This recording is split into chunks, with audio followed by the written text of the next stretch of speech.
వి gold trusted gold buyers మీరు తాకట్టు పెట్టిన బంగారాన్ని విడిపించి ఈ రోజు ఉన్న మార్కెట్ ధరకు కొనబడును.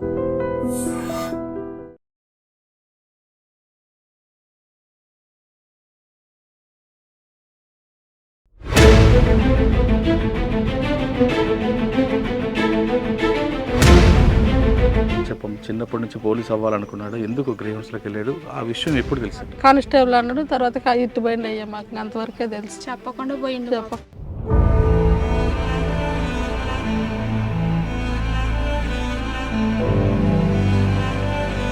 ఉన్నది ఇద్దరు ఆడపిల్లలే ఉన్నారు. ఆడొస్తే పులి అటు వస్తుంది ఇటు వస్తుంది అని ఉంటుంది ధైర్యం.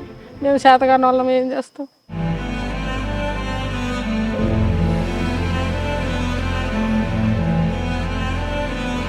ఇప్పుడు మరి కుటుంబ పోషణ ఎలాగమ్మా? ఇప్పుడు నీ మీద ఆధారపడిందా?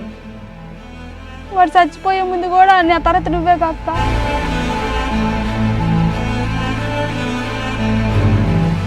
దేశం కోసం వాడు కాలాది 10వ తరగతి నుంచి అయినా చిన్నప్పటి నుంచి అయినా కానీ కళ్ళలో కూడా గన్నులు పెట్టేట్టు గాలుతున్నట్టు కళ్ళలాటట్టు చేసేటోడు.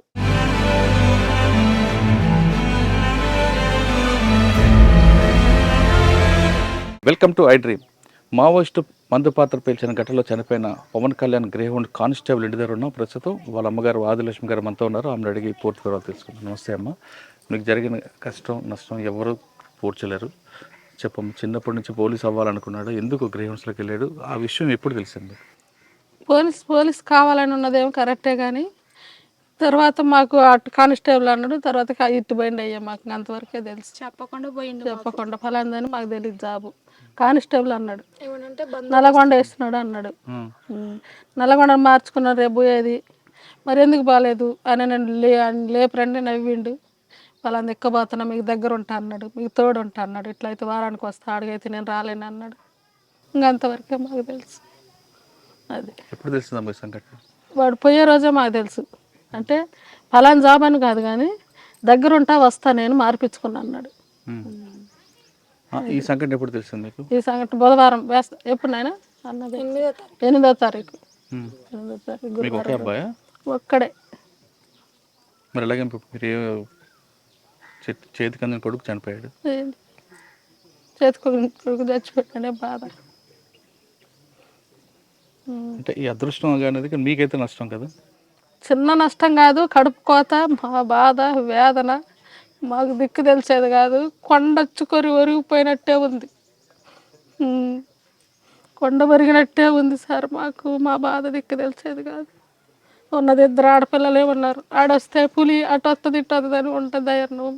మేము శాతగాని వాళ్ళం ఏం చేస్తాం? అది మా బాధ. చిన్నప్పటి నుంచి భయం ఉంటుంది లేదా?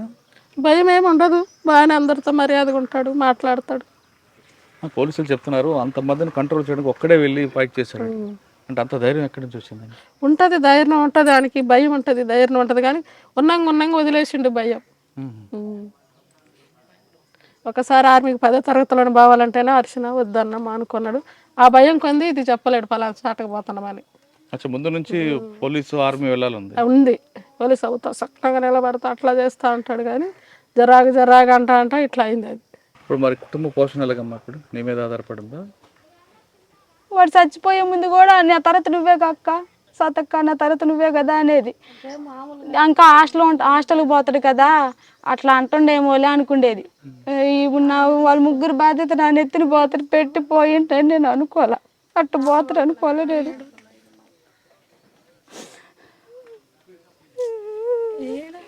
ఒంటి నిండు గొంతు నిండు రక్తం వచ్చింది, కుట్లేసారు. వాడు అంతా ఒకలాగా అయిపోయాడు. అదే బాధగా నేను గుర్తొస్తుంది, కానీ బలంగా ఉండాలా అక్క, నువ్వు బలంగా ఉండాలా అని చెప్పేది ఫస్ట్ నుంచి కూడా. అందుకే గుండె ధైర్యం చేసుకుంటున్నా. సరే దేశం కోసం వాడు కాలాది 10వ తరగతి నుంచి అయినా చిన్నప్పటి నుంచి అయినా కానీ కళ్ళలో కూడా గన్నులు పెట్టేట్టు గాలుతున్నట్టు కళ్ళలాటట్టు చేసేటోడు. సరేలే వాడు కళ నెరవేరింది, కానీ మాకు దూరమైంది అదే బాధ. హైట్ ఉండాలి, నేను హైట్ ఉండాలి అని చెప్పి ఆలబడేది పైనుంచి కిందకి. హైట్ పెరిగిన ఎంత హైట్ ఉన్నామే ఎట్టున్నామే అనేది. కళ్ళు కూడా నాకు ఇన్ని గన్నులు ఇస్తే చాలు, ఇట్ట గాలుస్తా అని ఇట్లా చెప్పేది. నాకు ఒక గన్ను ఇస్తే చాలుమే అనేది. వాడు కళది ఇంకా పోయిండు, వాడు కోరిక అట్ట నెరవేరింది. చేసేది ఏం లేదు. యుద్ధం మాత్రం ఆపితేనే బాగు. ఎందుకు నా తమ్ముళ్ళలాగా మిగతా వాళ్ళు బలి అవ్వటం ఎందుకు? చిన్నప్పటి నుంచి చైల్డ్హుడ్ ఫ్రెండ్ అండి. చైల్డ్హుడ్ ఫ్రెండ్ ఎట్లుంటుండే అంటే ఒకరి కోసం ఒకరు ఉంటుండే. మేము అందరం ఒక బ్యాచ్. ఒకరి కోసం ఎట్లా అంటే ఒకరికి అవసరం వస్తే అట్లా ఉంటుండే సార్. కానీ సడన్గా ఇట్లా అయ్యేసరికి మాకే అర్థమవుతలేదు. ఇక మేమే స్టాండ్ తీసుకోలేము అనుకో, వాళ్ళ ఫ్యామిలీకి ఎట్లా చూసుకోవాలని చెప్పి మేమే తీసుకొని కొంచెం వచ్చినాం. అసలు ఎట్లుంటుండే అంటే మీరు లీవ్ ట్రైనింగ్కి వెళ్ళిండు కదా, లీవ్కి వస్తే కూడా అతను లీవ్కి వచ్చినాక ఇంటికి వచ్చినాక కూడా ఆయన పనికి వెళ్తుండే. అంటే అంత కష్టపడ్డాడు సార్ ఆయన. అసలు అందరేమో లీవ్ తీసుకొని రెస్ట్ తీసుకుంటారు, ఫ్యామిలీ కోసం ఉండాలని అనుకుంటారు. కానీ ఆయననేమో ఇంట్లోతో పనికి వెళ్తుండే. అంటే ఎంత కష్టం, ఫైనాన్షియల్గా వాళ్ళకి ఎంత క్రైసిస్ ఉందంటే చాలా ఉండే సార్. చాలా కష్టపడ్డాడు సార్. చిన్నప్పటి నుంచి జొమాటో అని స్విగ్గీ అని అన్నీ చేసిండు సార్. సెంటరింగ్కి వెళ్ళిండు, అమ్మ వాళ్ళతో వెళ్ళిండు, నాన్నతో వెళ్ళిండు. ఒక్కరోజు కూడా ఇంటర్ లేకుండే. కాలేజ్ ఉంటే కూడా కాలేజ్ లేకుండే. కాలేజ్ వాళ్ళు ఓపెన్కి వెళ్తుండే సార్. కాలేజ్ కూడా ఎన్సీసీ చేసిండు. ఎన్సీసీకి కూడా 5 days ఎన్సీసీకి ఎప్పుడు వాళ్ళు టైంకి వస్తుంది. నేను కూడా ఎన్సీసీ చేసిన సార్. ఇద్దరం కలిసి వెళ్తుండే.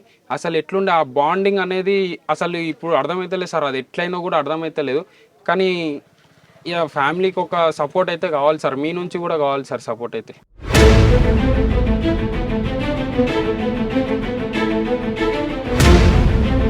చెప్పం, చిన్నప్పటి నుంచి పోలీస్ అవ్వాలనుకున్నాడు, ఎందుకు గ్రేహౌన్స్లోకి వెళ్ళాడు, ఆ విషయం ఎప్పుడు తెలిసింది? కానిస్టేబుల్ అన్నాడు, తర్వాత ఇటు పోయిండు అయ్యా. మాకు అంతవరకే తెలుసు. చెప్పకుండా పోయిండు.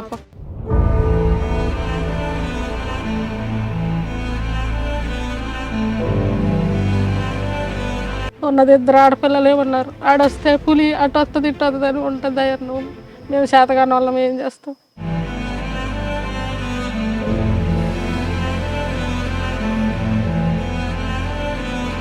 ఇప్పుడు మరి కుటుంబ పోషణ ఎలాగన్నప్పుడు నీ మీద ఆధారపడింది? వాడు చచ్చిపోయే ముందు కూడా నా తర్వాత నువ్వే కాక